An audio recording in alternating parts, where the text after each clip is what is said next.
सूही कबीर जी। ललत थाके नैनो सरवण सुन थाके। थाकी सुंदर काया जरा हाक दी सब मत थाकी। एक ना थाकसो माया बाबरे तैं ज्ञान विचार न पाया।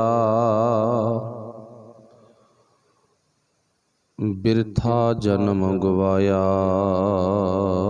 बाबरे तै ज्ञान विचार न पाया।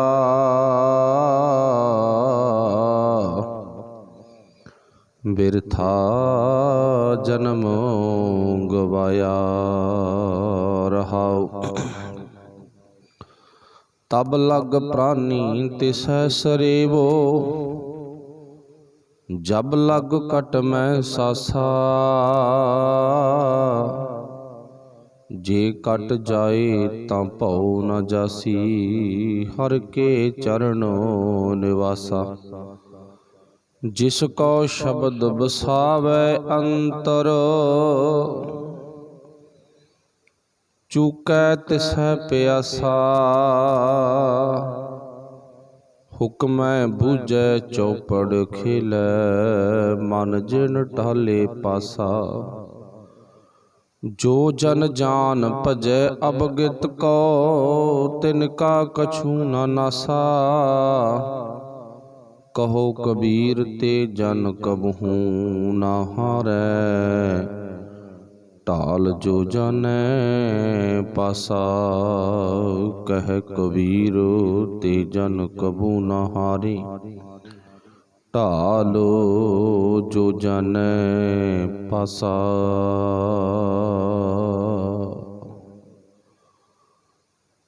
शब्द गुरु साहिब श्री गुरु ग्रंथ साहिब महाराज सच्चे पातशाह जी दी बख्शिश कृपा हुई है। मिलके गुरु ज्ञान शब्द गोष्ठी करन दा सानू सुभाग प्राप्त होया। आओ गुरफतेह दी सांझ पाइए रब्बी बाणी दी विचार करिए। सबना ने बोलना जी आखियो वाहिगुरु जी का खालसा वाहिगुरु जी की फतेह। सूही राग दे विच भगत कबीर साहब जी बख्शिश करते ने। मनुखी शरीर दी जो क्रिया जो नमूना बनया है उहदे आधार ते इस शरीर दा इस धरती ते आउण दा मकसद की आ कीता की आ वो आप पिछे भी सुन चुके हैं। अज भी गुरु साहब दसणगे। ते फिर ये शरीर आ जिहड़ा इहदा सुभाव किदां दा बन गया ते साडी जिंदगी शरीरक क्रिया दे अनुसार किसे अर्थ लग गई जां नहीं अर्थ लगी, मतलब लेखे विच पैगी जां नहीं पई। इस आधार ते बाबा कबीर साहब जी ने साडे नाल बचन साझे करने आ। इस आधार ते बाबरे तैं ज्ञान विचार ना पाया। बाबरे तो भाव है मूर्ख मनुख। सानू कहा गुरुदेव पातशाह ने, कहंदे ऐ मूर्ख तू ज्ञान विचार ना पाया। हुण इस गल ते थोड़ा जिहा आपां ध्यान देना। जिक्र की कीता ज्ञान विचार ना पाया। ਅੱਗੇ ਲਿਖਿਆ ਬਿਰਥਾ ਜਨਮ ਗਵਾਇਆ। ਇਹ ਰਹਾਉ ਦਾ ਬੰਦਾ। ਅੱਗੇ ਲਿਖਿਆ ਰਹਾਉ ਤੂੰ ਆਪਣੀ ਜ਼ਿੰਦਗੀ ਨੂੰ, ਆਪਣੇ ਜੀਵਨ ਨੂੰ ਬਿਰਥਾ ਗਵਾ ਲਿਆ। ਕਿਸੇ ਅਰਥ ਨਹੀਂ ਲੱਗਿਆ, ਬੇਅਰਥ ਚਲਾ ਗਿਆ। ਮੰਨ ਲਵੋ ਵੀ ਆਪਣੇ ਘਰ ਦੇ ਵਿੱਚ ਕੋਈ ਵੀ ਕਿਸੇ ਤਰ੍ਹਾਂ ਦਾ ਸਾਡੇ ਪਰਿਵਾਰ, ਸਮਾਜ, ਸਾਡੇ ਸਰੀਰ ਨਾਲ ਸੰਬੰਧਿਤ ਕੋਈ ਪਦਾਰਥ, ਵਹੀਕਲ ਹੈ, ਕੋਈ ਗੱਡੀ ਆ, ਕੋਈ ਮੋਟਰਸਾਈਕਲ, ਕੋਈ ਕਿਸੇ ਤਰ੍ਹਾਂ ਦਾ ਪਦਾਰਥ ਲੋੜੀ ਦਾ ਕੋਈ ਵੀ ਸਾਧਨ ਆ, ਉਹਨੂੰ ਜ਼ਿੰਦਗੀ 'ਚ ਵਰਤਿਆ ਨਾ, ਫਿਰ ਤੋਂ ਕਰਾਉਣਾ ਕੀ ਆ? ਆਪਣੀ ਆਮ ਹੀ ਕਹਾਵਤ ਆ ਨਾ ਵੀ ਜੇ ਕੁਛ ਵਰਤੇ ਹੀ ਨਹੀਂ ਤਾਂ ਕਰਾਉਣਾ ਵੀ ਕੀ ਆ ਭਾਈ। ਫਿਰ ਇਵੇਂ ਜਿਵੇਂ ਸਾਡਾ ਸਰੀਰ ਆ, ਇਹ ਸਰੀਰ ਆ ਜਿਹੜਾ, ਇਹ ਸਾਡੇ ਸਮਾਜ ਦੇ ਲਈ ਵੀ ਬਹੁਤ ਕੁਛ ਕਰ ਸਕਦਾ, ਪਰਿਵਾਰ ਲਈ ਵੀ, ਆਪਣੇ ਆਪ ਲਈ ਵੀ। ਸਭ ਤੋਂ ਪਹਿਲਾਂ ਗੁਰਬਾਣੀ ਦਾ ਤਾਂ ਫੈਸਲਾ ਇਹ ਵੀ ਆਪਣੇ ਆਪ ਲਈ ਕੁਛ ਕਰੀਏ। ਨਾ ਅਸੀਂ ਆਪਣੇ ਲਈ ਕੁਛ ਕੀਤਾ, ਨਾ ਆਪਣਿਆਂ ਲਈ, ਨਾ ਸਮਾਜ ਲਈ। ਉੱਦਾਂ ਅਸੀਂ ਬਹੁਤ ਕੁਛ ਕੀਤਾ ਜੋ ਸਿਧਾਂਤ ਤੋਂ ਉਲਟਾ। ਇਹ ਨਾਲ ਜ਼ਰੂਰ ਨੋਟ ਵਿੱਚ ਪਾ ਲੈਣਾ, ਜੋ ਸਿਧਾਂਤ ਤੋਂ ਉਲਟਾ ਉਹ ਬਹੁਤ ਕੁਛ ਕੀਤਾ, ਜੋ ਸਿਧਾਂਤਕ ਤਲ ਤੇ ਵਿਚਾਰ ਸੀ ਉਹ ਨਹੀਂ ਕੀਤੀ ਅਸੀਂ। ਉੱਦਾਂ ਤਾਂ ਅਸੀਂ ਜਿਹਨੂੰ ਆਪਾਂ ਕਹਿੰਦੇ ਖਰੜ ਗਿਆਨ ਤਾਂ ਬਹੁਤ ਪ੍ਰਾਪਤ ਕੀਤਾ, ਅਖਬਾਰੀ ਗਿਆਨ, ਨਿਊਜ਼ ਪੇਪਰ, ਅਖਬਾਰਾਂ ਦਾ ਗਿਆਨ ਤਾਂ ਬਹੁਤ ਪ੍ਰਾਪਤ ਕਰ ਲਿਆ, ਕਿਤਾਬਾਂ ਕਾਪੀਆਂ ਦਾ ਗਿਆਨ ਬਹੁਤ ਪ੍ਰਾਪਤ ਕਰ ਲਿਆ, ਦੁਨੀਆ ਦੀ ਨੌਲੇਜ ਬੜੀ ਇਕੱਠੀ ਕਰ ਲਈ, ਬੜਾ ਕੁਛ ਇਕੱਠਾ ਕਰ ਲਿਆ। ਮਾੜਾ ਮੋਟਾ ਮਾਮੂਲੀ ਜਿਹਾ ਕੋਈ ਛੋਟਾ ਵੱਡਾ ਅਫਸਰ ਵੀ ਲੱਗ ਗਏ ਤੇ ਫੁਕਾਰੇ ਮਾਰ ਮਾਰ ਤੁਰਨ ਲੱਗ ਗਏ। ਮੇਰੇ ਵਰਗਾ ਕੌਣ ਹੋ ਸਕਦਾ? ਮੈਂ ਤਾਂ ਸਭ ਤੋਂ ਸਿਆਣਾ, ਸਭ ਤੋਂ ਟੌਪ ਆ ਮੈਂ ਤਾਂ।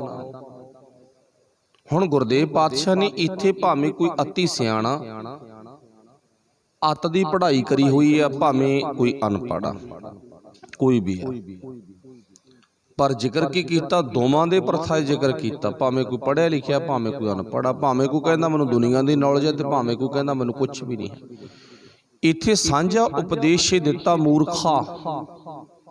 ਜਿਵੇਂ ਮਾਂ ਪਿਓ ਆਪਣੇ ਬੱਚੇ ਨੂੰ ਕਹਿਣ ਮੂਰਖਾਂ, ਜਿਹੜਾ ਕਹਿੰਦੇ ਆ ਨਾ ਮੂਰਖ ਲਫ਼ਜ਼ ਦੀ ਵਰਤੋਂ ਘਰਾਂ 'ਚ ਹੁੰਦੀ ਆ, ਪਾਗਲ ਹੋ ਯਾਰ ਤੁਸੀਂ ਤਾਂ। ਇੱਥੇ ਭਗਤ ਕਬੀਰ ਸਾਹਿਬ ਜੀ ਨੇ ਸਾਨੂੰ ਮੂਰਖ ਕਿਹਾ ਗਾ। ਹੁਣ ਸੋਚਿਓ, ਆਪਾਂ ਨੂੰ ਕੋਈ ਬੰਦਾ ਕਹੇ ਮੂਰਖ ਹੋ ਤੁਸੀਂ ਤੇ ਆਪਾਂ ਗਲ ਪੈ ਜਾਵਾਂਗੇ, ਕਿਉਂ ਕਿਹਾ ਭਾਈ? ਨਹੀਂ, ਇਦਾਂ ਨਹੀਂ ਕਹਿਣਾ ਚਾਹੀਦਾ। ਇੱਥੇ ਗੁਰੂ ਸਾਹਿਬ ਜੀ ਨੇ ਸਾਨੂੰ ਕਿਹਾ ਗਾ, ਐ ਬਾਬਰੇ ਤੈਂ ਗਿਆਨ ਵਿਚਾਰ ਨਾ ਪਾਇਆ। ਦੂਜੀ ਗੱਲ, ਹੁਣ ਇੱਥੇ ਜ਼ਿਕਰ ਕੀ ਕੀਤਾ ਗਾ? ਗਿਆਨ ਵਿਚਾਰ ਨਾ ਪਾਇਆ, ਮਤਲਬ ਤੈਂ ਗੋਸ਼ਟੀ ਨਹੀਂ ਕੀਤੀ, ਚਰਚਾ ਨਾ ਕੀਤੀ ਹੈ, ਨਾ ਸੁਣੀ ਆ।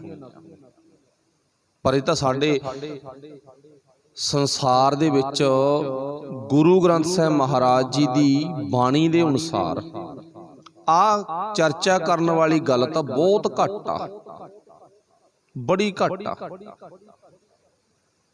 ਹੁਣ ਸਤਿਗੁਰੂ ਪਾਤਸ਼ਾਹ ਜੀ ਦਾ ਜੇ ਆਪਾਂ ਜੀਵਨ ਫਰੋਲ ਕੇ ਵੇਖੀਏ ਨਾ, ਬਾਬਾ ਗੁਰੂ ਨਾਨਕ ਸਾਹਿਬ ਜੀ ਦਾ, ਤਾਂ ਉਹਨਾਂ ਨੇ ਚਰਚਾ ਦੇ ਨਾਲ ਸੰਵਾਦ, ਵਿਚਾਰ, ਗੋਸ਼ਟੀਆਂ ਬਹੁਤ ਕੀਤੀਆਂ।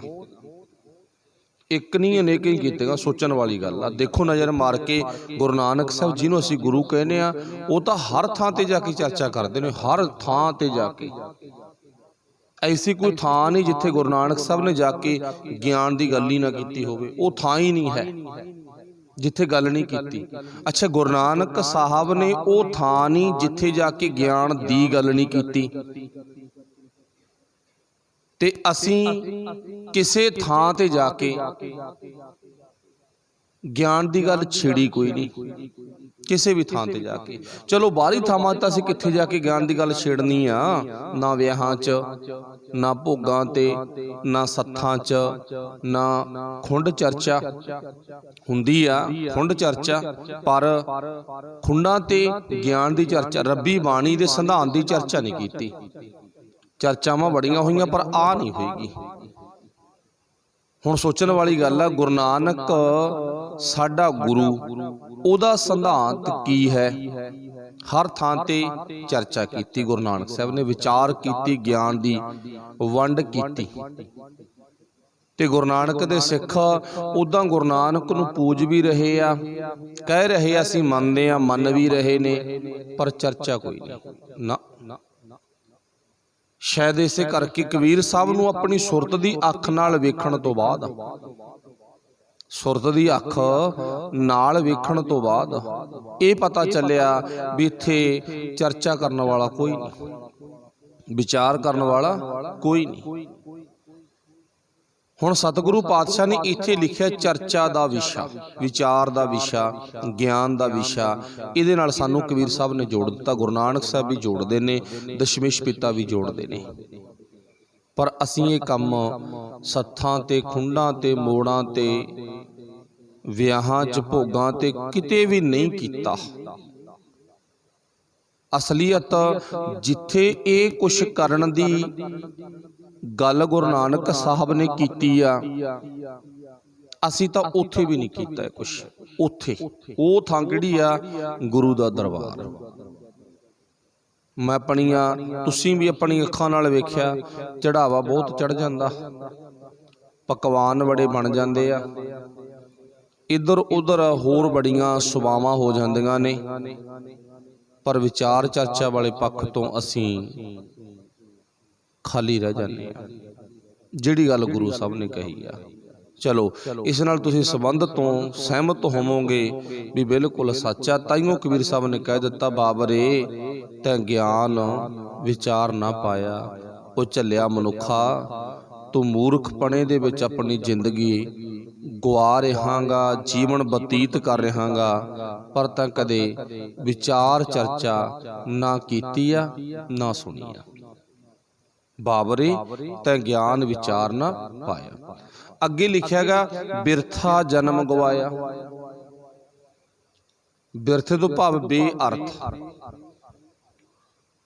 ਹੁਣ ਆਪਾਂ ਨੂੰ ਪਤਾ ਨਾ ਵੀ ਗੁਰੂ ਸਾਹਿਬ ਨੇ ਸਾਨੂੰ ਗੁਰਬਾਣੀ ਦੇ ਵਿੱਚ 4 ਪਦਾਰਥਾਂ ਦੀ ਦਾਤ ਦਿੱਤੀ ਆ। 4 ਪਦਾਰਥ ਜੇ ਕੋ ਮੰਗੈ। ਅੱਗੇ ਸ਼ਬਦ ਦੀ ਵਰਤੋਂ ਇਸ ਤਰ੍ਹਾਂ ਕੀਤੀ ਆ, ਸਾਧ ਜਨਾ ਕੀ ਸੇਵਾ ਲਾਗੈ। ਕਿਹੜਾ ਸਾਧ ਹੈ? ਗੁਰੂ। ਜੇ ਤੂੰ 4 ਪਦਾਰਥ ਪਾਉਣੇ ਚਾਹੁੰਦਾ ਨਾ ਤੇ ਗੁਰੂ ਦੀ ਸੇਵਾ ਵਿੱਚ ਆ ਕੇ ਜੁੜ ਜਾ। ਗੁਰੂ ਦੀ ਸੇਵਾ, ਗੁਰ ਕੀ ਸੇਵਾ, ਸ਼ਬਦ ਵਿਚਾਰ ਆਪਾਂ ਨੂੰ ਪਤਾ ਲੱਗ ਗਿਆ।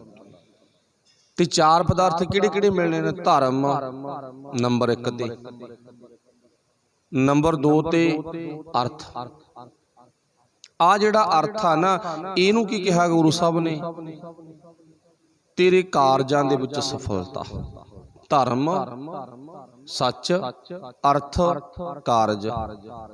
ਅੱਗੇ ਮੋਖ ਮੁਕਤੀ। ਹੁਣ ਗੁਰੂ ਸਾਹਿਬ ਜੀ ਕਹਿੰਦੇ ਨੇ ਮੋਖ ਮੁਕਤੀ ਮਿਲ ਗਏ ਨਾ, ਤੇ ਅਗਲਾ ਕਾਮ। ਕਾਮ ਤੋਂ ਭਾਵ ਤੇਰੀ ਕਾਮਨੀ, ਇੱਛਾ। ਸਾਡੇ ਅੰਦਰ ਦੀ ਗੁਰਮਤ ਦੇ ਅਨੁਸਾਰ ਮੰਗ। ਇਹ ਸਾਰੇ ਪਦਾਰਥ ਗੁਰੂ ਪਰਮੇਸ਼ਰ ਤੇਰੀ ਝੋਲੀ ਵਿੱਚ ਪਾ ਦਿੰਦਾ। ਅੱਜ ਦਾ ਹੁਕਮਨਾਮਾ ਸਾਹਿਬ ਇਹ ਨਾ, ਮਾਈ ਮੇਰੇ ਮਨ ਕੋ ਸੁਖ। ਇਹ 4 ਪਦਾਰਥ ਮਿਲ ਗਏ, ਮਨ ਸੁਖੀ ਹੋ ਜਾਂਦਾ। ਇਥੇ ਨਹੀਂ ਜ਼ਿਕਰ ਕੀਤਾ ਮਾਈ ਮੇਰਾ ਤਨ ਕੋ ਸੁਖ, ਮਾਈ ਮੇਰੇ ਮਨ ਕੋ ਸੁਖ।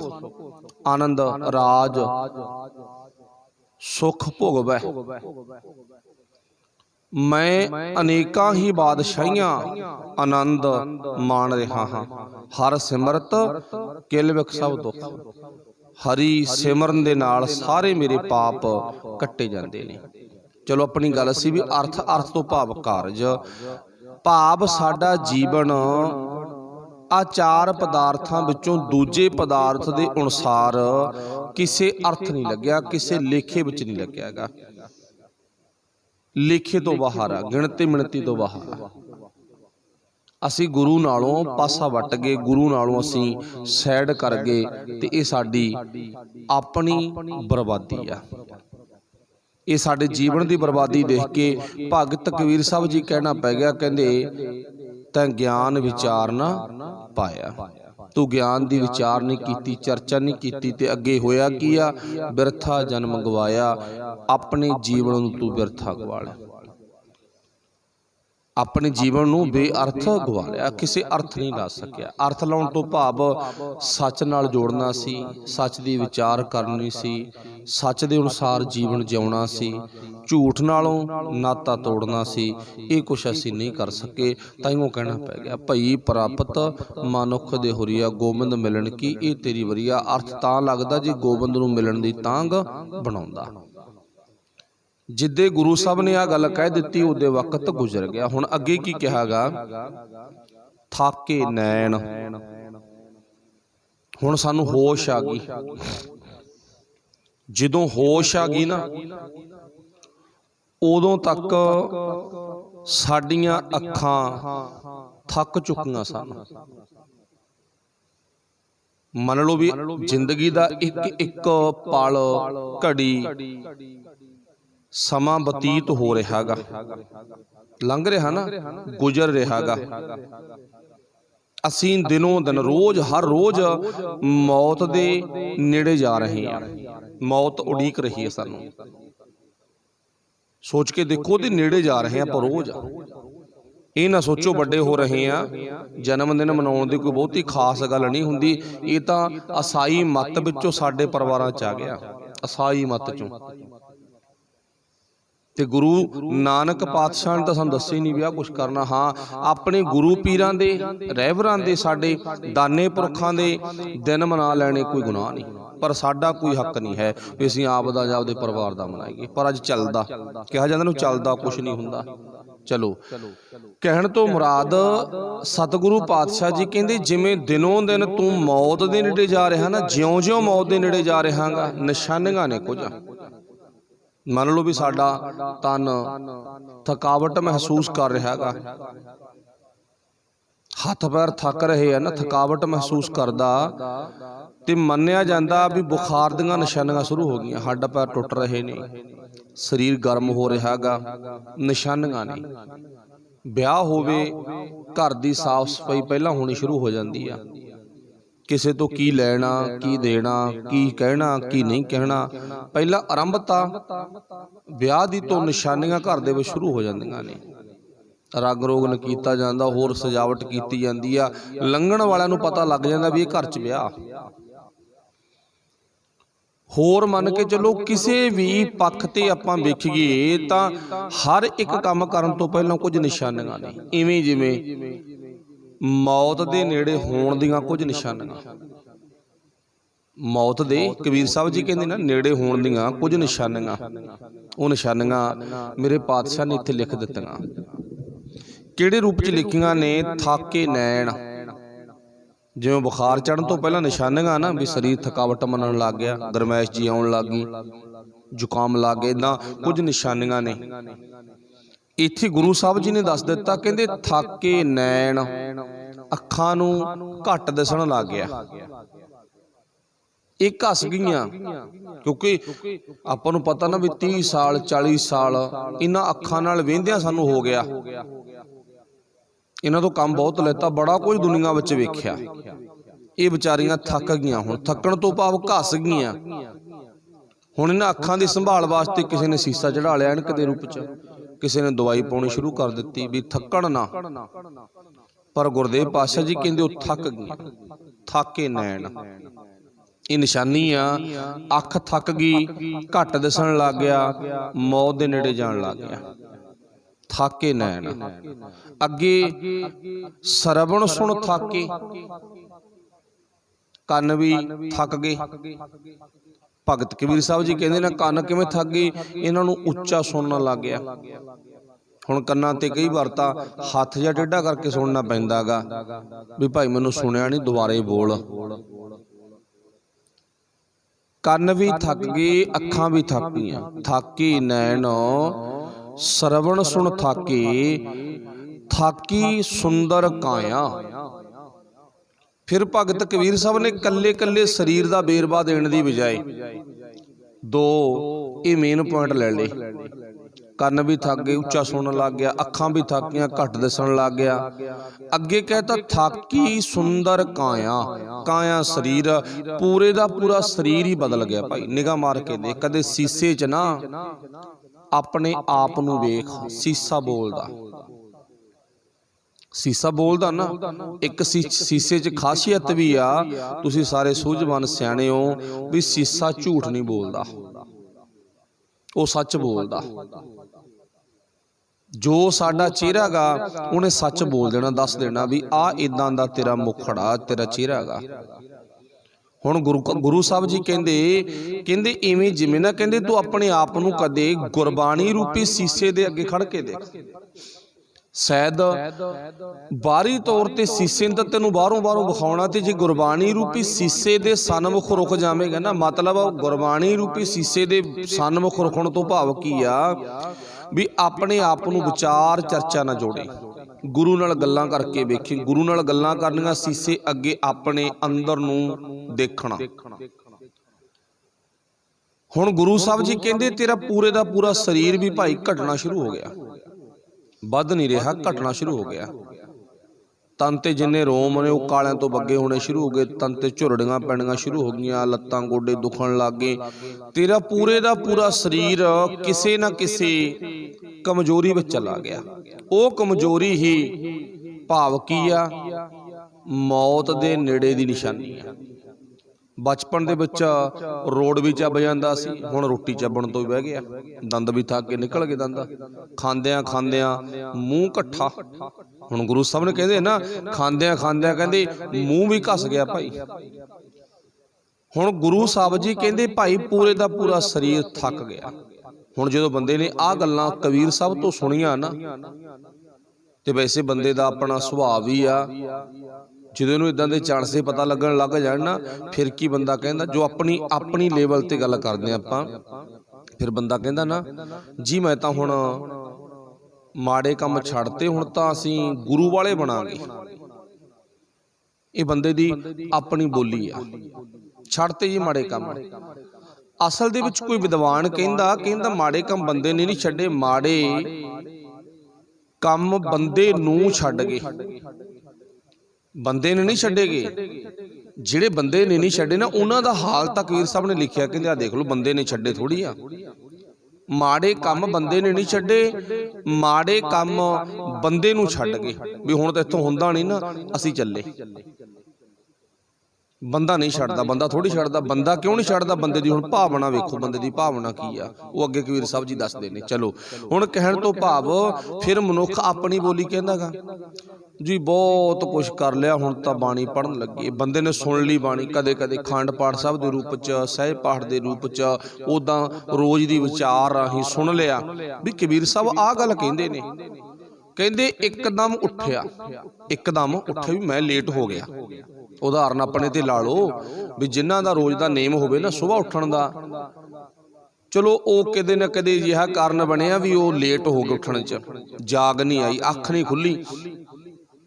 ਜਦੋਂ ਅੱਖ ਖੁੱਲੀ ਤੇ ਹੁਣ ਕੀ ਆ, ਅੱਧਾ ਘੰਟਾ ਲੇਟ ਆ ਜਾਂ ਘੰਟਾ ਲੇਟ ਆ, ਫਿਰ ਬੰਦਾ ਅੱਬੜ ਵਾੜਿਆ ਵਾਂਗੂ ਇੱਕਦਮ ਉੱਠਦਾ, ਫਿਰ ਭੱਜਦਾ ਵੀ ਮੈਂ ਲੇਟ ਹੋ ਗਿਆ, ਵੀ ਬਹੁਤ ਵੱਡੀ ਮੈਥੋਂ ਭੁੱਲ ਹੋ ਗਈ, ਗਲਤੀ ਹੋ ਗਈ। ਜਿਨ੍ਹਾਂ ਦਾ ਰੋਜ਼ ਦਾ ਨੇਮ ਆ, ਵੈਸੇ ਤਾਂ ਨੇਮੀ ਪੁਰਖ ਕਦੇ ਲੇਟ ਹੁੰਦੇ ਨਹੀਂ, ਚਲੋ ਫਿਰ ਵੀ ਕਦੇ ਨਾ ਕਦੇ ਅਜਿਹੀ ਘਟਨਾ ਵਾਪਰ ਗਈ, ਫਿਰ ਇੱਕਦਮ ਭੱਜਦਾ, ਫਿਰ ਉਹਨੂੰ ਕੁਝ ਨਹੀਂ ਸੁਝਦਾ ਮੈਂ ਹੁਣ ਕੀ ਕਰਾਂ ਤੇ ਕੀ ਛੱਡਾਂ। ਇੱਕਦਮ ਆਪਣੀ ਲੇਟ ਨੂੰ ਪੂਰੀ ਕਰਨ ਦੇ ਲਈ ਹੱਥ ਪੈਰ ਮਾਰਦਾ, ਇੱਧਰ ਉੱਧਰ ਤੇਜ਼ੀ ਕਰਦਾਗਾ, ਰਫ਼ਤਾਰ ਵੱਧ ਜਾਂਦੀ ਆ ਉਹਦੀ, ਸਰੀਰਕ ਚੱਕਰ ਵੱਧ ਜਾਂਦੇ ਨੇ। ਇਵੇਂ ਜਿਵੇਂ ਜਦੋਂ ਕਬੀਰ ਸਾਹਿਬ ਜੀ ਕਹਿੰਦੇ ਨਾ ਬੰਦੇ ਦੇ ਕੰਨਾਂ ਵਿੱਚ ਆਹ ਬੋਲ ਪਏ ਗਏ ਵੀ ਭਾਈ ਤੇਰਾ ਪੂਰਾ ਸਰੀਰ ਥੱਕ ਗਿਆ, ਹੱਥ ਪੈਰ ਥੱਕ ਗਏ, ਕੰਨ ਥੱਕ ਗਏ, ਅੱਖਾਂ ਥੱਕ ਗਈਆਂ, ਹੁਣ ਤਾਂ ਤੂੰ ਮੌਤ ਦੇ ਬਿਲਕੁਲ ਨੇੜੇ ਆ, ਬਿਲਕੁਲ। ਬਚਪਨ ਵਿੱਚ ਮੌਤ ਤੋਂ ਦੂਰ ਸੀ ਥੋੜਾ ਜਿਹਾ, ਵੈਸੇ ਤਾਂ ਕੋਈ ਪਤਾ ਨਹੀਂ ਪਰਮਾਤਮਾ ਦਾ ਕਿਆ ਜਾਣਾ ਕਿ ਮਰੇਂਗੇ ਕੈਸਾ ਮਰਨਾ ਹੋਏ, ਕੋਈ ਪਤਾ ਨਹੀਂ, ਪਰ ਚਲੋ ਆਪਾਂ ਦੁਨਿਆਵੀ ਤਲ ਤੇ ਵਿਖ ਲਈਏ, ਬਚਪਨ ਵਿੱਚ ਦੂਰ ਸੀ। ਉਹ 100 ਸਾਲ ਮੈਂ ਦੂਰ ਆ ਮੌਤ ਤੋਂ, 80 ਸਾਲ ਦੂਰ ਆ ਮੌਤ ਤੋਂ ਮੈਂ ਬਚਪਨ। ਜਵਾਨੀ 'ਚ ਬਿਲਕੁਲ ਹੀ ਭੁੱਲ ਗਿਆ। ਇਦਾਂ ਭਾਵ ਬੰਦੇ ਨੂੰ ਲੱਗਦਾ ਸੀ ਮੈਂ ਮੌਤ ਤੋਂ ਦੂਰ ਆ, ਤਾਈਓ ਕਿਹਾ ਜਾਂਦਾ ਕੋਈ ਨਾ ਅਜੇ ਬਥੇਰਾ ਟਾਈਮ ਪਿਆ ਗੁਰਦੁਆਰੇ ਜਾਣ ਨੂੰ, ਅਜੇ ਕੀ ਆ, ਤਾਈਓ ਕਿਹਾ ਜਾਂਦਾ ਨਾ ਬਥੇਰਾ ਵਕਤ ਪਿਆ ਜੇ ਸੇਵਾ ਕਰਨ ਨੂੰ, ਅਜੇ ਕੀ ਆ। ਬਥੇਰਾ ਵਕਤ ਪਿਆ ਭਾਈ ਨਿਤਨੇਮ ਕਰਨ ਨੂੰ, ਬਾਣੀ ਪੜ੍ਹਨ ਨੂੰ ਤੇ ਅੰਮ੍ਰਿਤ ਛਕਣ ਨੂੰ, ਅਜੇ ਕੀ ਆ? ਨਾ ਨਾ ਨਾ, ਬਥੇਰਾ ਵਕਤ ਨਹੀਂ ਹੈ, ਇਹ ਤਾਂ ਕੋਈ ਪਤਾ ਨਹੀਂ ਹੈ। ਹਮ ਆਦਮੀ ਹਾਂ ਇੱਕਦਮ ਹੀ, ਮੋਹਲਤ ਮੋਹਤ ਨਾ ਜਾਣਾ, ਕੋਈ ਪਤਾ ਨਹੀਂ ਕਦੋਂ ਕਿਸ ਮੋੜ ਤੇ ਸਾਹ ਰੁਕ ਜਾਵੇ, ਦੁਬਾਰਾ ਨਾ ਆਵੇ, ਕੋਈ ਪਤਾ ਨਹੀਂ। ਚਲੋ ਕਹਿਣ ਤੋਂ ਮੁਰਾਦ ਬੰਦਾ ਸੋਚਦਾ ਵੀ ਬਹੁਤ ਟਾਈਮ ਪਿਆਗਾ, ਪਰ ਹੁਣ ਕੀ ਆ, ਹੁਣ ਬੁੱਢੇ ਹੋਏ ਨੇ, ਆਹ ਸ਼ਬਦ ਸੁਣ ਲਏ, ਹੁਣ ਇੱਕਦਮ ਅੱਬੜ ਬੜਿਆ ਵਾਂਗੂ ਭੱਜ ਲਿਆ। ਆਪਾਂ ਲੇਟ ਹੋਣ ਦੀ ਉਦਾਹਰਨ ਲੈਤੀ ਸੀ ਨਾ, ਲੇਟ ਹੋ ਗਏ ਟ੍ਰੇਨ ਲੰਘ ਗਈ, ਲੇਟ ਹੋ ਗਏ ਬੱਸ ਲੰਘ ਗਈ, ਲੇਟ ਹੋ ਗਏ ਜਿਸ ਕੰਮ ਤੋਂ ਲੇਟ ਹੋਇਆ ਨਾ ਉਹ ਮੌਕਾ ਗੁਜ਼ਰ ਗਿਆ, ਲੰਘ ਗਿਆ, ਤੇ ਲੰਘਿਆ ਹੋਇਆ ਵਕਤ ਕਦੇ ਕਿਸੇ ਦੇ ਹੱਥ ਨਹੀਂ ਆਉਂਦਾ। ਕਿਉਂ ਆਉਂਦਾ? ਆਪਾਂ ਵੀ ਵੇਖੋ, ਲੰਘਿਆ ਹੋਇਆ ਵੇਲਾ ਕਦੇ ਵੀ ਕਿਸੇ ਦੇ ਹੱਥ ਨਹੀਂ ਆਉਂਦਾ, ਲੰਘ ਗਿਆ ਸੋ ਲੰਘ ਗਿਆ। ਉਹ ਲੇਟ ਬੰਦਾ ਪੂਰੀ ਨਹੀਂ ਕਰ ਸਕਦਾ, ਵੀ ਕੀ ਕਰੀਏ ਹੁਣ। ਚਲੋ ਹੁਣ ਸਤਿਗੁਰੂ ਪਾਤਸ਼ਾਹ ਜੀ ਕਹਿੰਦੇ ਫਿਰ ਬੰਦਾ ਜਦੋਂ ਆਹ ਬੋਲ ਸੁਣਦਾ ਤੇ ਅੱਬੜ ਵਾੜਿਆਂ ਵਾਂਗੂ ਉੱਠਦਾ, ਭੱਜਦਾ ਫਿਰ ਵੀ ਮੈਂ ਹੁਣ ਕੀ ਕਰਾਂ। ਦੰਦ ਵੀ ਗਏ, ਹੱਥ ਵੀ ਗਏ, ਕੰਨਾਂ ਤੋਂ ਉੱਚਾ ਸੁਣਨ ਲੱਗ ਗਿਆ, ਅੱਖਾਂ ਦੀ ਰੌਸ਼ਨੀ ਘਟ ਗਈ, ਅੱਖਾਂ ਵੀ ਗਈਆਂ, ਲੱਤਵਾਹਾਂ ਉਹ ਵੀ ਗਈਆਂ, ਸਭ ਗਿਆ ਨਾ। ਫਿਰ ਬੰਦਾ ਇਹ ਕਰਦਾ, ਹਿੰਮਤ ਕਰਦਾ, ਹੁਣ ਹਿੰਮਤ ਕਰਦਾ। ਵੈਸੇ ਤਾਂ ਬਹੁਤ ਘੱਟ ਕਰਦੇ ਆਪਾਂ, ਪਰ ਜੋ ਬਾਣੀ ਨੇ, ਕਬੀਰ ਸਾਹਿਬ ਨੇ ਆਪਣੇ ਸ਼ਬਦ 'ਚ ਨਮੂਨਾ ਬਣਾਇਆ, ਆਪਾਂ ਉਹ ਨਮੂਨਾ ਪੇਸ਼ ਕੀਤਾਗਾ। ਬੰਦਾ ਤਾਂ ਬੁੜਾ ਹੋਇਆ ਵੀ ਮਾੜੇ ਕੰਮ ਕਹਿੰਦਾ ਵੀ ਮੈਂ ਛੱਡ ਤੇ, ਪਰ ਅੰਦਰੋਂ ਜਿਹੜੀ ਭਾਵਨਾ ਨਾ ਉਹ ਤਾਂ ਕਿਤੇ ਹੋਰ ਹੀ ਰੁਕੀ ਖੜੀ ਆ। ਚਲੋ ਹੁਣ ਇੱਕਦਮ ਉੱਠਿਆ ਤੇ ਕਬੀਰ ਸਾਹਿਬ ਕੋਲੇ ਆ ਗਏ ਵੀ ਹੁਣ ਸਾਡਾ ਹੱਲ ਕਰ ਕੋਈ। ਕਬੀਰ ਸਾਹਿਬ ਜੀ ਕਹਿੰਦੇ ਸਮਾਂ ਲੰਘ ਗਿਆ ਬੇਟਾ, ਪੁੱਤਰ ਜੀ ਸਮਾਂ ਗੁਜ਼ਰ ਚੁੱਕਿਆ। ਨਹੀਂ ਨਹੀਂ ਨਹੀਂ, ਕੋਈ ਹੱਲ, ਕੋਈ ਹੱਲ। ਕਬੀਰ ਸਾਹਿਬ ਜੀ ਕਹਿੰਦੇ ਫਿਰ ਹੱਲ ਮੈਂ ਤਾਂ ਨਹੀਂ ਤੁਹਾਨੂੰ ਕੁਝ ਦੱਸ ਸਕਦਾ। ਚਲੋ ਮੇਰਾ ਇੱਕ ਵੀਰ ਆ ਗਾ, ਮੇਰਾ ਭਰਾ ਇੱਕ, ਉਹਦਾ ਤਜਰਬਾ ਵੱਡਾ। ਕਬੀਰ ਸਾਹਿਬ ਜੀ ਕਹਿੰਦੇ ਤਜਰਬਾ ਉਹਦਾ ਵੱਡਾ, ਆਪਾਂ ਉਹਦੀ ਰਾਏ ਲੈ ਲੈਂਦੇ ਹਾਂ। ਜਿਵੇਂ ਮੰਨ ਲਓ ਉਦਾਹਰਨ ਵੀ ਆਪਾਂ ਤੁਸੀਂ ਇੱਥੇ ਆ ਜਾਵੋ ਵੀ ਆਹ ਹੱਲ ਦੱਸੋ ਭਾਈ, ਆਪਾਂ ਕਹਿੰਦੇ ਵੀ ਮੇਰੇ ਭਾਈ ਹੱਲ ਤਾਂ ਬਾਹਰ ਗੱਲ ਆ ਗਈ, ਮੈਂ ਨਹੀਂ ਕਰ ਸਕਦਾ, ਤੇ ਆਪਾਂ ਕਿਸੇ ਸਿਆਣੇ ਦਾਨੇ ਪੁਰਖ ਦੀ ਰਾਏ ਲੈ ਲੈਂਦੇ ਹਾਂ, ਉਹਦੇ ਤੋਂ ਆਪਾਂ ਹੱਲ ਕਰਵਾ ਲੈਂਦੇ ਹਾਂ ਵੀ ਮੇਰੇ ਹੱਥ 'ਚ ਨਹੀਂ ਹੈ ਇਹ ਕੰਮ।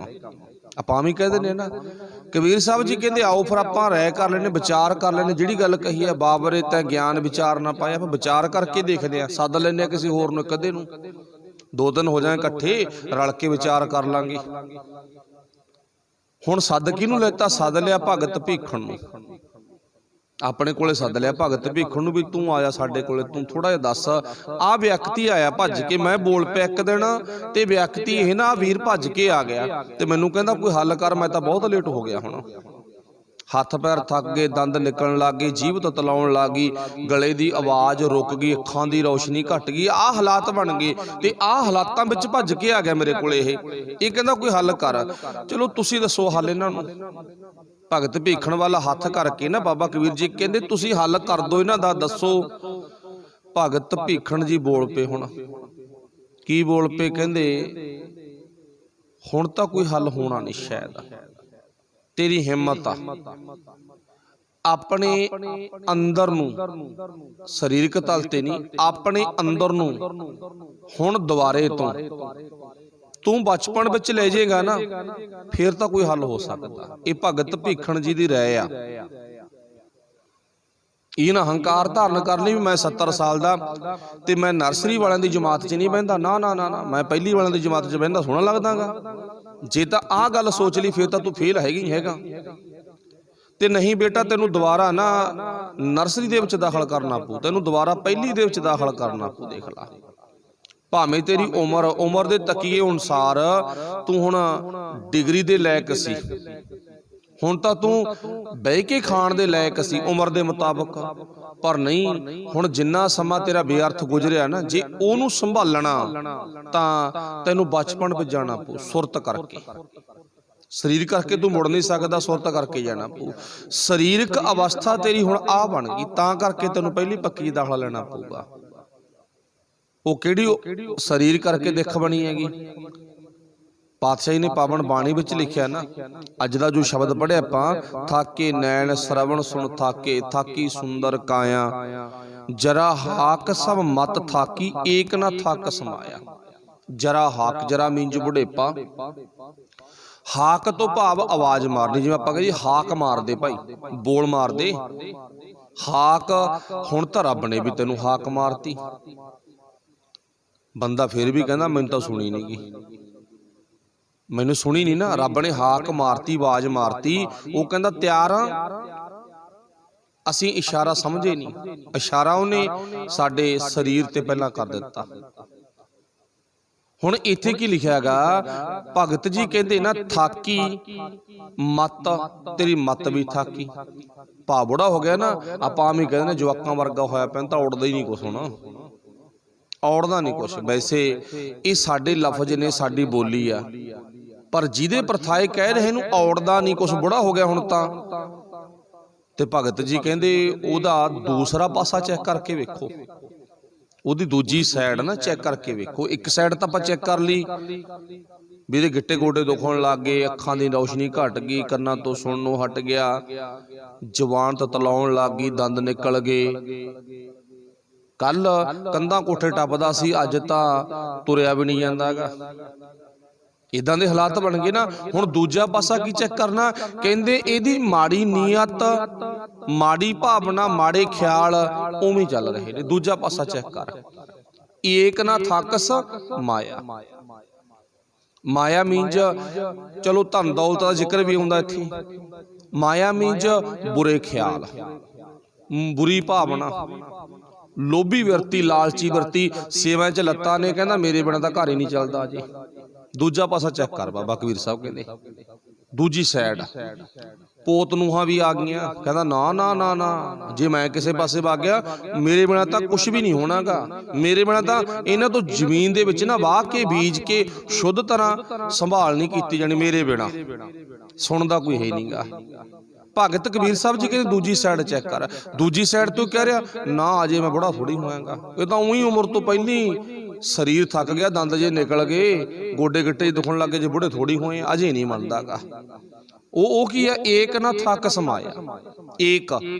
ਇੱਕ ਕੱਲੀ ਮਾਇਆ, ਅੰਦਰ ਦੇ ਬੁਰੇ ਖਿਆਲ ਨਹੀਂ ਥੱਕੇਗੇ, ਉਹ ਉਵੇਂ ਚੱਲਦੇ ਨੇ ਜਿਵੇਂ ਜਵਾਨੀ ਚੱਲਦੇ ਸੀ, ਉਵੇਂ ਚੱਲਦੇ ਆ ਨਾ। ਹੁਣ ਕਬੀਰ ਸਾਹਿਬ ਜੀ ਕਹਿੰਦੇ ਆਹ ਹਾਲਾਤ ਬਣ ਗਏ। ਹੁਣ ਇੱਥੇ ਬੈਠੇ ਕੌਣ ਕੌਣ ਆ, ਭਗਤ ਭੀਖਣ ਜੀ ਤੇ ਭਗਤ ਕਬੀਰ ਸਾਹਿਬ, ਤੇ ਤੀਜੀ ਰੂਹ ਸਾਡੀ ਆ।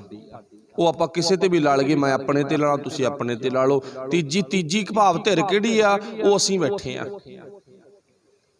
ਅਸੀਂ ਬੈਠੇ ਆ ਨਾ। ਫਿਰ ਭਗਤ ਭੀਖਣ ਜੀ ਕੀ ਕਹਿੰਦੇ ਨੇ, ਭਗਤ ਭੀਖਣ ਜੀ ਕਹਿੰਦੇ ਨਾ, ਕਹਿੰਦੇ ਦੇਖ ਲਾ ਤੇਰੇ ਹਾਲਾਤ ਆ ਬਣ ਗਏ, ਤੇਰੇ ਕਾਲਿਆਂ ਤੋਂ ਚਿੱਟੇ ਕੇਸ ਹੋ ਗਏ, ਰੂਧਾ ਕੰਠ ਸ਼ਬਦ ਨਹੀਂ ਉਚਰਿਆ, ਅਬ ਕਿਆ ਕਰੇ ਪ੍ਰਾਨੀ। ਅਬ ਕਿਆ, ਹੁਣ ਕੀ ਹੱਲ ਹੋ ਸਕਦਾ, ਹੁਣ ਕੋਈ ਹੱਲ ਨਹੀਂ ਹੋਵੇਗਾ। ਰੂਧਾ ਕੰਠ ਸ਼ਬਦ ਨਹੀਂ ਉਚਰਿਆ, ਜਿਹੜੀ ਆਵਾਜ਼ ਹਾਕ ਨਾ ਤੂੰ ਜਵਾਨੀ 'ਚ ਮਾਰਦਾ ਸੀ, ਉੱਚੀ ਬੋਲ ਪਾਉਂਦੇ ਸੀਗੇ, ਉਹਦਾ ਦੂਰ ਤੱਕ ਆਵਾਜ਼ ਜਾਂਦਾ, ਤਿੱਖੀ ਆਵਾਜ਼ ਸੀ, ਸੁਰੀਲੀ ਆਵਾਜ਼ ਸੀ। ਹੁਣ ਗਲ ਦੇ ਵਿੱਚੋਂ ਕੋਈ ਸ਼ਬਦ ਨਹੀਂ ਉਚਾਰਨ ਕਰ ਸਕਦਾ ਤੂੰ, ਕੋਈ ਵੀ ਸ਼ਬਦ। ਰੂਧਾ ਕੰਠ ਸ਼ਬਦ ਨਹੀਂ ਉਚਰੇ, ਅਬ ਕਿਆ, ਹੁਣ ਕਿਆ, ਹੁਣ ਤੇਰਾ ਕੋਈ ਹੱਲ ਨਹੀਂ ਹੋ ਸਕਦਾਗਾ। ਜਦੋਂ ਕਹੇ ਨਾ ਹੁਣ ਹੱਲ ਨਹੀਂ ਹੋ ਸਕਦਾ, ਬੰਦਾ ਫਿਰ ਹਿੰਡ ਪੈ ਗਿਆ ਵੀ ਕੋਈ ਹੱਲ ਤਾਂ ਕਰੋ, ਵੀ ਮੈਂ ਤਾਂ ਪਛਤਾਵੇ ਦੇ ਵਿੱਚ ਵਗ ਗਿਆ, ਪਛਤਾਵੇ 'ਚ ਨਾ। ਚਲੋ ਜਦੋਂ ਬੰਦਾ ਕਹਿੰਦੇ ਨਾ ਉਮਰ ਗੁਜ਼ਰਨ ਤੇ ਵੀ ਪਛਤਾਵਾ ਕਰ ਲਵੇ, ਉਹ ਆਪਣੀ ਆਮ ਹੀ ਇੱਕ ਬੋਲੀ ਹੈਗੀ, ਕਹਾਵਤ ਆ, ਉਹ ਸਕੂਲ ਦੀਆਂ ਕੰਧਾਂ ਤੇ ਵੀ ਲਿਖਿਆ ਹੁੰਦਾ ਹੈਗਾ, ਪਛਤਾਵੇ ਦੇ ਹੰਝੂ, ਪਛਤਾਵੇ ਦੇ ਹੰਝੂ ਮਨੁੱਖ ਦੀਆਂ ਬੁਰੀਆਂ ਆਦਤਾਂ ਨੂੰ, ਬੁਰੇ ਖਿਆਲਾਂ ਨੂੰ ਧੋ ਦਿੰਦੇ ਆ, ਪਰ ਉਹ ਹੰਝੂ ਆਉਂਦਾ ਨਹੀਂ। ਇਹ ਮੰਨਣਾ ਪਊ ਵੀ ਉਹ ਹੰਝੂ ਆਉਂਦਾ ਨਹੀਂ। ਹੰਝੂ ਆਉਂਦੇ ਬਹੁਤ ਨੇ, ਉਹ ਮਗਰਮੱਛ ਹੰਝੂ ਆ ਸਕਦੇ ਨੇ, ਜਿਵੇਂ ਆਪਾਂ ਕਹਿੰਦੇ ਨੇ ਨਾ ਬਨੌਟੀ ਹੰਝੂ, ਉਹ ਆ ਜਾਂਦੇ ਨੇਗੇ। ਹੋ ਸਕਦਾ ਬੰਦਾ ਆਪਣੀ ਚੌਧਰ ਕਰਕੇ ਰੋਂਦਾ ਹੋਵੇ, ਹੋ ਸਕਦਾ ਬੰਦਾ ਕੋਈ ਬਿਜ਼ਨਸ ਦੇ ਵਿੱਚ ਘਾਟਾ ਪੈ ਗਿਆ ਤਾਂ ਰੋਂਦਾ ਹੋਵੇ, ਹੋ ਸਕਦਾ ਬੰਦਾ ਕਿਸੇ ਬਿਮਾਰੀ ਦੀ ਗ੍ਰਿਫਤ ਵਿੱਚ ਫਸ ਗਿਆ ਤਾਂ ਰੋਂਦਾ ਹੋਵੇ, ਹੋ ਸਕਦਾ ਬੰਦਾ ਕਿਸੇ ਇਲੈਕਸ਼ਨ ਦੇ ਵਿੱਚ ਨਹੀਂ ਜਿੱਤ ਸਕਿਆ ਤਾਂ ਰੋਂਦਾ ਹੋਵੇ, ਕੋਈ ਜਿੱਤ ਨਹੀਂ ਪ੍ਰਾਪਤ ਹੋਏਗੀ। ਰੋਣ ਦੇ ਬਹੁਤ ਕਾਰਨ ਆ ਨਾ, ਪਰ ਜ਼ਿੰਦਗੀ 'ਚ ਕਹਿੰਦੇ ਦੋ ਰੋਣੇ ਸੱਚੇ ਨੇ। ਇੱਕ ਤਾਂ ਬਿਲਕੁਲ ਹੀ ਸੱਚਾ, ਉਹ ਤਾਂ ਹਰ ਇੱਕ ਰੋਂਦਾ ਗਾ। ਇੱਕ ਰੋਣਾ ਉਹ ਦੁਨੀਆ ਦੇ ਵਿੱਚ ਗੁਰੂ ਤੋਂ ਪੁੱਛ ਕੇ, ਆਪਣੀਆਂ ਗਲਤੀਆਂ ਦਾ ਅਹਿਸਾਸ ਕਰਕੇ ਰੋਣਾ, ਇੱਕ ਹੋਰ ਰੋਣਾ ਗਾ। ਇੱਕ ਤਾਂ ਸੱਚਾ ਰੋਣਾ ਕਿਹੜਾ ਗਾ, ਉਹ ਤਾਂ ਭਾਈ ਮਾਨ ਸਿੰਘ ਜੀ ਝੌਰ ਲਿਖਦੇ ਨੇ, ਬੜੇ ਵਧੀਆ ਲਿਖਾਰੀ ਵੀ ਹੈ, ਵਿਦਵਾਨ ਵੀ ਬਹੁਤ ਟੌਪ ਦੇ ਨੇ। ਕਦੇ ਵਕਤ ਮਿਲਿਆ ਉਹਨਾਂ ਦੀ ਕੋਈ ਨਾ ਕੋਈ ਕਦੀ ਕਿਤਾਬਾਂ ਬੜੀਆਂ ਲਿਖੀਆਂ, ਦਾਨੇ ਪੁਰਖਾਂ ਨੇ ਨਾ ਕਿਤਾਬਾਂ ਲਿਖ ਲਿਖ ਕੇ ਸਾਡੀ ਕੌਮ ਦਾ ਖਜ਼ਾਨਾ ਸਰਮਾਇਆ ਗੁਰੂ ਗ੍ਰੰਥ ਸਾਹਿਬ ਮਹਾਰਾਜ ਦੀ ਬਾਣੀ ਅਨੁਸਾਰ ਬਹੁਤ ਵੱਡਾ ਇਕੱਠਾ ਕੀਤਾ। ਇਉਂ ਮੰਨ ਲਓ ਜਿਵੇਂ ਪਕੌੜੇ ਹੁੰਦੇ ਨਾ, ਪਕੌੜਿਆਂ ਦੇ ਢੇਰ ਲਾਉਣ ਦਾ ਬੰਦਾ ਕੱਢ ਕੱਢ ਕੇ, ਸਾਡੀ ਕੌਮ ਦੇ ਵਿਦਵਾਨਾਂ ਨੇ ਕਿਤਾਬਾਂ ਲਿਖ ਲਿਖ ਕੇ ਢੇਰ ਲਾਏ ਪਏ ਨੇ, ਪਰ ਪੜੂ ਕੋਈ? ਆਸ ਸੀ ਉਹਨਾਂ ਨੂੰ ਵੀ ਪੜ੍ਹਨਗੇ, ਮੇਰੀ ਕੌਮ ਦੇ ਬੱਚੇ, ਨੌਜਵਾਨ, ਬੀਬੀਆਂ, ਭੈਣਾਂ ਪੜ੍ਹਨਗੀਆਂ, ਪਰ ਵਾਹਿਗੁਰੂ ਦੀ ਐਸੀ ਕੋਈ ਸਾਡੇ ਤੇ ਉਹ ਪੱਠੀ ਨਿਗਾਹ ਹੋਈ, ਸਾਡਾ ਜੀ ਨਹੀਂ ਕਰਦਾ ਪੜ੍ਹਨ ਨੂੰ। ਨਾ, ਕਿੱਥੇ ਇੰਨੀ ਮੋਟੀ ਪੜਾਂਗੇ ਯਾਰ, ਕਿੱਥੇ ਮੱਥਾ ਮਾਰਾਂਗੇ, ਸਾਨੂੰ ਤਾਂ ਕੋਈ ਛੋਟਾ ਜਿਹਾ ਪੰਪਲੇਟ ਚਾਹੀਦਾ, ਮਾੜਾ ਜਿਹਾ 2-4 ਅੱਖਰ ਲਿਖੇ ਹੋਣ, ਸ਼ਾਇਦ ਉਹ ਵੀ ਨਹੀਂ ਪੜ੍ਹਦੇ ਇਸ ਤਾਂ। ਸਾਡੀ ਜ਼ਿੰਦਗੀ ਦੀ ਕਹਾਣੀ ਆ। ਅੱਛਾ, ਮਾਨ ਸਿੰਘ ਝੌਰ ਲਿਖਦੇ ਨੇ, ਉਹ ਕਹਿੰਦੇ ਨਾ, ਕਹਿੰਦੇ ਮਨੁੱਖ ਦਾ ਸੁਭਾਅ, ਜਿਹੜੀ ਗੱਲ ਆਪਾਂ ਕਰ ਰਹੇ ਸੀ ਵੀ ਬੰਦਾ ਇੰਨਾ ਪਿੱਛੇ ਚਲਾ ਗਿਆ, ਇੰਨਾ ਪਿਛਾਂਹ ਨਿਗਾਹ ਮਾਰ ਕੇ ਦੇਖ ਤੂੰ, ਬੰਦਾ ਬਹੁਤ ਪਿੱਛੇ ਚਲਾ ਗਿਆ। ਕਹਿੰਦੇ ਆਪਣੀ ਜ਼ਿੰਦਗੀ ਦੇ ਵਿੱਚ ਬੰਦਾ ਸੱਚਾ ਰੋਣਾ ਇੱਕ ਵਾਰੀ ਰੋਂਦਾ, ਉਹ ਕਿਹੜਾ ਗਾ, ਜਿਸ ਦਿਨ ਬੱਚਾ ਜਨਮ ਲੈਂਦਾ ਗਾ, ਉਹ ਰੋਣਾ ਸੱਚਾ ਇਹਦਾ। ਦੇਖੋ ਗੁਰਬਾਣੀ ਵੀ ਕਹਿੰਦੀ ਆ, ਇਸੇ ਪੱਖ ਤੇ ਗੱਲ ਕਰਦੀ ਆ, ਗੁਰਬਾਣੀ ਵਿੱਚ ਉਹਨਾਂ ਨੇ ਲੇਖ ਲਿਖੇ ਨੇਗੇ। ਹੁਣ ਉਹ ਕਹਿੰਦੇ ਬੰਦਾ ਇੱਕ ਵਾਰੀ ਜ਼ਿੰਦਗੀ ਦੇ ਵਿੱਚ ਸੱਚਾ ਰੋਣਾ ਰੋਂਦਾ, ਬਾਕੀ ਸਾਰੀ ਜ਼ਿੰਦਗੀ ਝੂਠਾ ਰੋਣਾ, ਮੈਨੂੰ ਕੁਛ ਮਿਲਿਆ ਨਹੀਂ ਦੇ ਦੋ, ਰੋ ਰਿਹਾ, ਮੈਨੂੰ ਆ ਬਿਮਾਰੀ ਆ ਹੱਲ ਕਰ ਦੋ, ਰੋ ਰਿਹਾ। ਕੋਈ ਵੀ ਵਿਸ਼ੇ ਤੇ ਗੱਲ ਲਾ ਲਓ, ਬੰਦਾ ਰੋ ਰਿਹਾ, ਹਰ ਇੱਕ ਪੱਖ ਤੇ ਰੋ ਰਿਹਾ। ਆਪਾਂ ਆਮ ਹੀ ਕਹਿ ਦਿੰਦੇ ਉਹੀ ਰੋਈ ਜਾਂਦਾ ਯਾਰ, ਤੂੰ ਬਿਨਾਂ ਗੱਲ ਤੋਂ ਉਹੀ ਰੋਈ ਜਾਂਦਾ, ਹਨਾ। ਤੇ ਪਰ ਚੇਤਾ ਰੱਖਿਓ, ਇਹ ਤਾਂ ਦਸ਼ਮੇਸ਼ ਪਿਤਾ ਦੇ ਹਿੱਸੇ ਸੇਵਾ ਆਈ ਆ, ਜਿਹੜੇ ਜ਼ਿੰਦਗੀ 'ਚ ਰੋਏ ਨਹੀਂ, ਕਿਸੇ ਵੀ ਦੁੱਖ ਵਿੱਚ ਨਹੀਂ ਜਾ ਕੇ ਰੋਏ। ਮੇਰਾ ਆਨੰਦਪੁਰ ਸਾਹਿਬ ਖੁੱਸ ਗਿਆ, ਕੋਈ ਮਤਲਬ ਨਹੀਂ, ਕੋਈ ਗੱਲ ਨਹੀਂ, ਫਿਰ ਕੀ ਹੋ ਗਿਆ। ਹਾਲਾਂਕਿ ਪਿਓ ਦੀ ਇੱਕ ਜੱਦੀ ਜਾਇਦਾਦ ਖਰੀਦ ਕੇ ਬਣਾਈ ਹੋਈ ਆਨੰਦਪੁਰ ਸਾਹਿਬ ਦੀ ਉਸਾਰੀ ਹੈਗੀ, ਉਹ ਐਡਾ ਵੱਡਾ ਮਹਿਲ ਉਸਾਰਿਆ ਪਿਆ, ਜਿੱਥੇ ਇੰਨੇ ਸੋਹਣੇ ਸੋਹਣੇ ਕੰਮ ਕੀਤੇ ਮੇਰੇ ਮਾਲਕ ਨੇ। ਕੀ ਅਸੀਂ ਛੱਡ ਸਕਦੇ ਹਾਂ? ਨਾ। ਚਲੋ ਹੋਰ ਬਹੁਤ ਕੁਛ ਹੈ ਇੱਥੇ, ਪਰ ਉਹਨਾਂ ਦੀ ਅੱਖ ਚੋਂ ਹੰਝੂ ਨਹੀਂ ਆਏ। ਉਹਦੇ ਸਿੱਖਾਂ ਦੀ, ਉਹਦੇ ਪੁੱਤਾਂ ਦੀ ਅੱਖ ਚੋਂ ਹੰਝੂ ਬਹੁਤ ਆ ਰਹੇ ਨੇ, ਸ਼ਾਇਦ ਕਿੰਨੇ ਕੁ ਹੰਝੂ ਨੇ ਉਹ ਗਿਣੇ ਨਹੀਂ ਜਾ ਸਕਦੇ। ਚਲੋ ਕਹਿਣ ਤੋਂ ਭਾਵ ਵੀ ਇੱਕ ਵਾਰੀ ਬੰਦਾ ਸੱਚਾ ਰੋਣਾ ਰੋਂਦਾ, ਕਿਹੜਾ, ਜਿਸ ਦਿਨ ਜਨਮ ਦਾ, ਜਿਸ ਦਿਨ ਬੱਚਾ ਜਨਮਿਆ ਨਾ, ਉਹ ਰੋਇਆ। ਉਹਦੇ ਰੋਣ ਦਾ ਕਾਰਨ ਕੀ ਸੀ? ਕੀ ਉਹਦੇ ਕੋਲੋਂ ਖਿਡੌਣੇ ਖੋਲੇ ਕਿਸੇ ਨੇ? ਨਾ, ਉਹ ਤਾਂ ਖਿਡੌਣੇ ਦੀ ਅਕਲ ਹੀ ਨਹੀਂ ਹੈਗੀ ਜੀ। ਕੀ ਉਹਦੇ ਕੋਲੋਂ ਕਿਸੇ ਨੇ 5-7 ਰੁਪਈਏ ਖੋਲੇ ਅੱਜ ਦੇ ਸਮੇਂ ਮੁਤਾਬਕ? ਨਾ। ਕੀ ਕੋਈ ਖਾਣ ਪੀਣ ਵਾਲੀ ਚੀਜ਼ ਖੋਲੀ? ਨਾ, ਕੁਛ ਨਹੀਂ ਖੋਇਆ। ਕੀ ਕਿਸੇ ਨੇ ਉਹਦੇ ਥੱਪੜ ਮਾਰਿਆ ਤਾਂ ਰੋ ਪਿਆ ਹੋ? ਨਾ। ਕੀ ਉਹ ਕਿਸੇ ਕਲਾਸ ਦੇ ਵਿੱਚੋਂ ਫੇਲ ਹੋ ਗਿਆ ਤਾਂ ਰੋਂਦਾ? ਨਾ। ਕਿਉਂ ਰੋਂਦਾ? ਇਹਦਾ ਰੋਣ ਦਾ ਕਾਰਨ ਕੀ ਆ?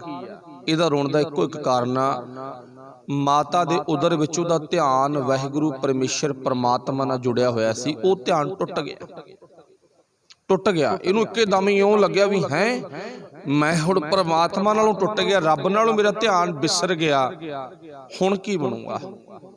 ਪਰ ਬਣਨਾ ਕੀ ਹੈਗਾ, ਉਹ ਵੀ ਹਾਲ ਗੁਰੂ ਸਾਹਿਬ ਨੇ ਬਾਣੀ 'ਚ ਲਿਖ ਦਿੱਤਾ। ਉਹ ਰੋਣਾ ਸੱਚਾ ਸੀ।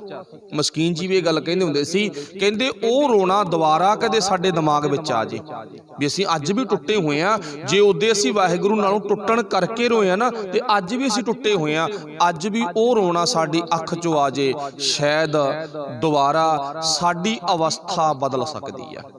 ਹੁਣ ਆਪਣੀ ਜਿਹੜੀ ਵਿਚਾਰ ਆ ਨਾ, ਦੁਬਾਰਾ ਫਿਰ ਮੈਂ ਉੱਥੇ ਗੱਲ ਲਿਆਵਾਂ, ਧਿਆਨ 'ਚ ਰੱਖਿਓ। ਕਬੀਰ ਸਾਹਿਬ ਜੀ ਬੈਠੇ ਨੇ, ਭਗਤ ਭੀਖਣ ਜੀ ਬੈਠੇ ਨੇ, ਦੋ ਵਿਦਵਾਨ ਸਾਡੇ ਵਿਚਕਾਰ ਬੈਠੇ ਨੇ।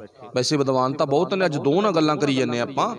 ਉਹ ਦੋ ਜਣੇ ਬੈਠੇ ਨੇ, ਉਹ ਤੀਜੀ ਧਿਰ ਆਪਣੀ ਆ, ਆਪਾਂ ਨਾਲ ਬੈਠੇ ਆ। ਉਹ ਦੱਸ ਰਹੇ ਨੇ, ਕਬੀਰ ਸਾਹਿਬ ਜੀ ਕਹਿੰਦੇ ਮੈਂ ਆਹ ਗੱਲ ਕਹੀ ਸੀ, ਮੇਰੇ ਕੋਲੇ ਆ ਗਿਆ, ਕਹਿੰਦਾ ਹੱਲ ਕਰੋ ਕੋਈ, ਮੈਂ ਬੁੜਾ ਹੋ ਗਿਆ ਹੁਣ। ਥਾਕੇ ਨੈਣ ਸ਼ਰਵਣ ਸੁਣ, ਥਾਕੀ ਸੁੰਦਰ ਕਾਇਆ। ਅੱਗੇ ਕਹਿੰਦੇ ਨੇ ਕਿ ਜਰਾ ਹਾਕ ਦੀ ਸਭ ਮਤ ਥਾਕੀ, ਏਕ ਨਾ ਥੱਕ ਸਮਾਇਆ। ਇੱਕ ਮਾਇਆ ਬੁਰੇ ਖਿਆਲ ਨਹੀਂ ਥੱਕੇ, ਬਾਕੀ ਸਾਰਾ ਕੁਝ ਹੀ ਥੱਕ ਗਿਆ। ਹੁਣ ਭਗਤ ਭੀਖਣ ਜੀ ਬੋਲ ਪਏ, ਕਹਿੰਦੇ ਭਰਾਵਾ ਹੁਣ ਤਾਂ ਤੇਰਾ ਜ਼ਿੰਦਗੀ ਦਾ ਜਿਹੜਾ ਵਕਤ ਆ ਉਹ ਗੁਜ਼ਰ ਗਿਆ। ਤੇ ਨਾਲ ਇੱਕ ਆਪਸ਼ਨ ਦਿੱਤੀ ਛੋਟੀ ਜੀ, ਬਾਲੀ ਵੱਡੀ ਨਹੀਂ, ਛੋਟਾ ਜਿਹਾ ਇੱਕ ਪੁਆਇੰਟ ਦਿੱਤਾ। ਹਾਂ ਭਗਤ ਭੀਖਣ ਜੀ ਕਹਿੰਦੇ ਨਾ, ਇੱਕ ਥਾਂ ਤੇ ਤੇਰਾ ਜਾ ਕੇ ਖੜਾ ਛੁੱਟ ਸਕਦਾ ਜੇ ਤੂੰ ਹਿੰਮਤ ਕਰੇ। ਤੂੰ ਕਿਤੇ ਪਛਤਾਵਾ ਕਰ ਲੈ ਆਪਣੇ ਕੀਤੇ ਤੇ, ਆਪਣੀ ਵਿਚਾਰ ਇੱਥੇ ਸੀ, ਜੇ ਤੂੰ ਆਪਣੇ ਕੀਤੇ ਤੇ ਪਛਤਾਵਾ ਕਰ ਲੈ ਵੀ ਹਾਂ ਜੋ ਮੈਥੋਂ ਹੋਇਆ ਗਲਤ ਹੋਇਆ। ਉਦਾਹਰਨ ਲਾ ਲਓ ਅੱਜ ਦੀ ਮੌਜੂਦਾ ਦੌਰ ਤੇ, ਕਦੇ ਕਾਸ਼, ਅਡਾਨੀ, ਅਵਾਨੀ ਵਰਗੇ, ਮੋਦੀ ਵਰਗੇ, ਚਲੋ ਵੈਸੇ ਇੱਥੇ ਨਾਂ ਲੈਣ ਦਾ ਕੋਈ ਜ਼ਿਕਰ ਨਹੀਂ, ਆਪਾਂ ਗੰਦੇ ਬੰਦੇ ਨਾਂ ਲੈਣੇ ਖਤ ਗੱਲ ਗਲਤ ਹੁੰਦੀ ਆ। ਫਿਰ ਵੀ ਕਦੋਂ ਆਪਣੇ ਕੀਤੇ ਤੇ ਉਹ ਪਛਤਾਵਾ ਕਰ ਲੈਣ, ਆਪਣੇ ਕੀਤੇ ਤੇ ਪਛਤਾਵਾ ਕਰ ਲੈਣ, ਖਹਿੜਾ ਸੁੱਟ ਸਕਦਾ। ਦੂਜਾ ਪੱਖ, ਅਸੀਂ ਰੌਲਾ ਪਾ ਰਹੇ ਹਾਂ ਅਸੀਂ ਵੀ ਆਪਣੇ ਕੀਤੇ ਤੇ ਪਛਤਾਵਾ ਕਰੀਏ, ਸੜਾ ਅਸੀਂ ਵੀ ਬਹੁਤ ਮਾਰੀਆਂ ਸੀ, ਤਾਈਓ ਅਗਲੇ ਨੇ ਇਸ ਸਕੰਜੇ ਵਿੱਚ ਸਾਨੂੰ ਕੱਸਿਆਗਾ। ਅਸੀਂ ਗੁਰੂ ਨੂੰ ਲੁੱਟ ਕੇ ਨਾ ਛੜਾ ਮਾਰੀਆਂ ਸੀ, ਅੱਜ ਵੀ ਵੱਜ ਰਹੀਆਂ ਨੇ। ਜੋ ਛੜਾ ਨਾ ਮਾਰਦੇ ਨਾ ਤੇ ਅਸੀਂ ਸਕੰਜੇ 'ਚ ਫਸਦੇ ਨਹੀਂ ਸੀ, ਸਰਕਾਰੀ ਸਕੰਜੇ 'ਚ ਨਾ ਅਸੀਂ ਕਦੇ ਵੀ ਨਹੀਂ ਸੀ ਫਸਦੇ। ਪਰ ਹਾਲਾਤ ਅੱਜ ਦੇ ਇਹ ਨੇ, ਜੇ ਦੋਨੇ ਧਿਰਾਂ ਦੇ ਬਿਆਨ ਕੀਤੇ ਜਾਣ ਨਾ ਵੀ ਸਾਡੇ 'ਚ ਕਸੂਰ ਆ, ਉਹਨਾਂ 'ਚ ਕਸੂਰ ਆ, ਉਹਨਾਂ ਦਾ ਕਸੂਰ ਤਾਂ ਸਾਨੂੰ ਦਿਸੀ ਜਾਂਦਾ ਪਰ ਸਾਡਾ ਆਪਦਿਆਂ ਦਾ ਕਸੂਰ ਦਿਸਦਾ ਨਹੀਂ ਹੈ, ਨਜ਼ਰ ਨਹੀਂ ਆਉਂਦੀਗੀ। ਪਰ ਦੋਨਾਂ ਧਿਰਾਂ ਦਾ ਹੱਲ ਇਦਾਂ ਬਹਿ ਕੇ ਹੋ ਸਕਦਾ ਗਾ। ਚਲੋ ਆਪਣੀ ਕੋਈ ਮੱਤ ਵਾਲੀ ਨਹੀਂ ਹੈ, ਪਰ ਜੇ ਦੇਖਿਆ ਜਾਵੇ, ਕਿਉਂਕਿ ਜਦੋਂ ਦੋ ਧਿਰਾਂ 'ਚ ਲੜਾਈ ਹੋ ਜੇ ਨਾ, ਜਿਹੜੀ ਤੀਜੀ ਧਿਰ ਸੰਨ 'ਚ ਹੁੰਦੀ ਆ ਉਹ ਦੋਨਾਂ ਨੂੰ ਹੀ ਕਹਿੰਦੀ ਆ ਭਾਈ ਤੂੰ ਵੀ ਕੁਛ ਨਾ ਕੁਛ ਥੱਲੇ ਡਿੱਗ, ਮਾੜਾ ਜਿਹਾ ਘਾਟ, ਤੇ ਦੂਜੇ ਨੂੰ ਕਹਿੰਦਾ ਤੂੰ ਵੀ ਮਾੜਾ ਮੋਟਾ ਦਬ ਪਾਈ। ਦੋਨਾਂ ਨੂੰ ਭਾਵ ਵਿਚਾਲੜਾ ਲਾਹਣਤ ਪਾਉਂਦਾ, ਕਸੂਰ ਤੇਰੇ 'ਚ ਵੀ ਆ, ਕਸੂਰ ਤੇਰੇ 'ਚ ਵੀ ਆ, ਕਸੂਰ ਸਾਡੇ 'ਚ ਵੀ ਸੀਗਾ ਵੀ ਅਸੀਂ ਕਿਵੇਂ ਛੜਾਂ ਚਲਾਈਆਂ, ਤੇ ਕਸੂਰ ਅਗਲੇ ਨੇ ਵੀ ਸਾਡੀਆਂ ਛੜਾਂ ਦਾ ਲਾਭ ਲੈ ਗਏ ਅਗਲੇ।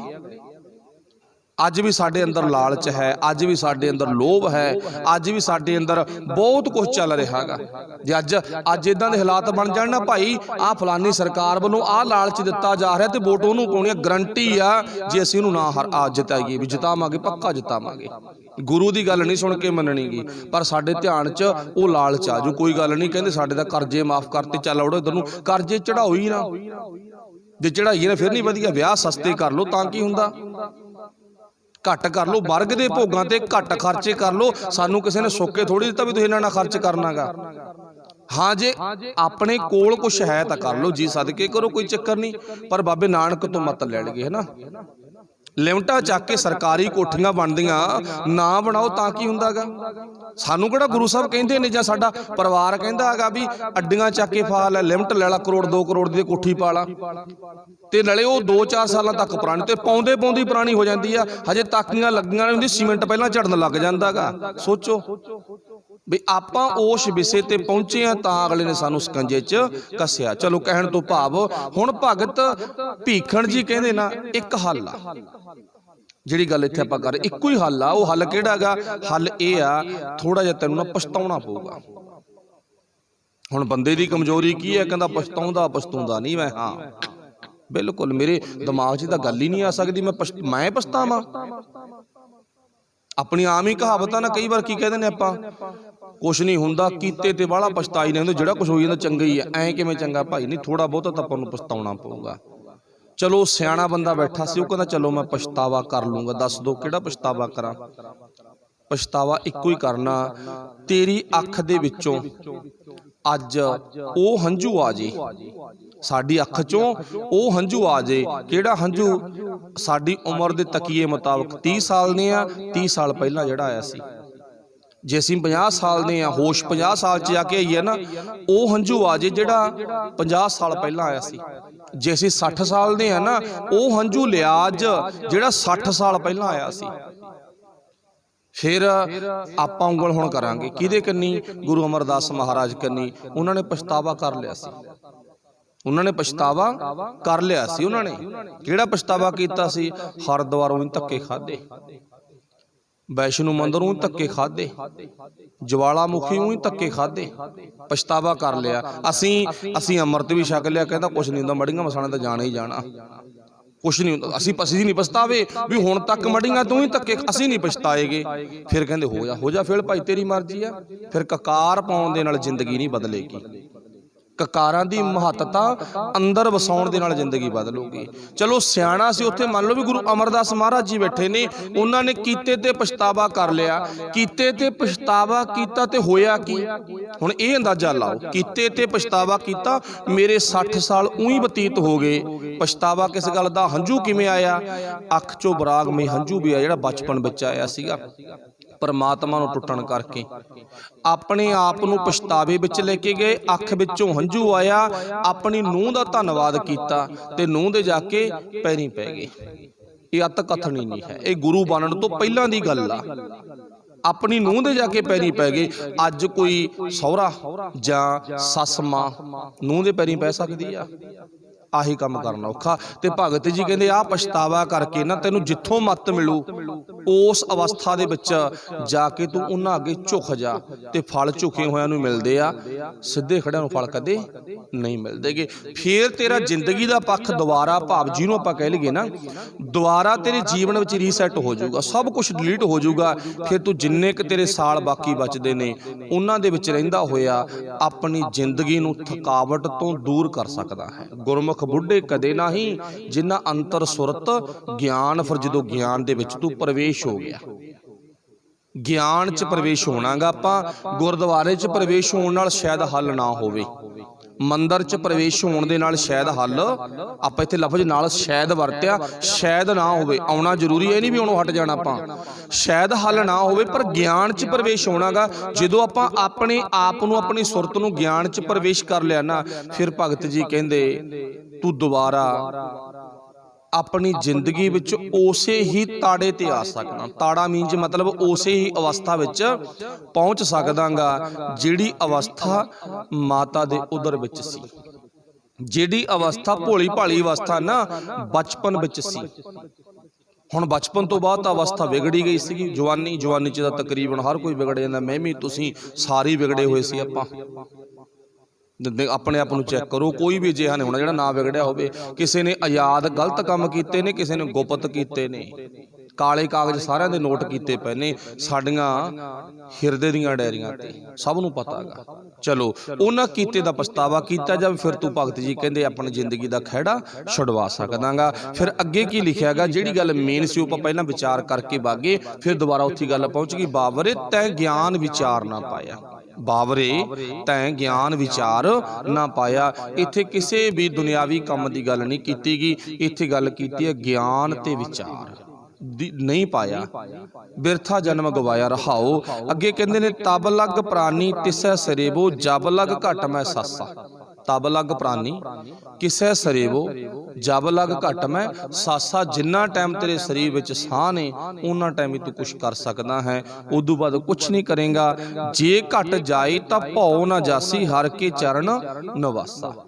जे घट जाए, जे शरीर चला गया, जे घट जाए तां भौ ना जासी। कहंदे जे तू चंगे कामां नाल जुड़ गया ना, शरीर वग जूगा।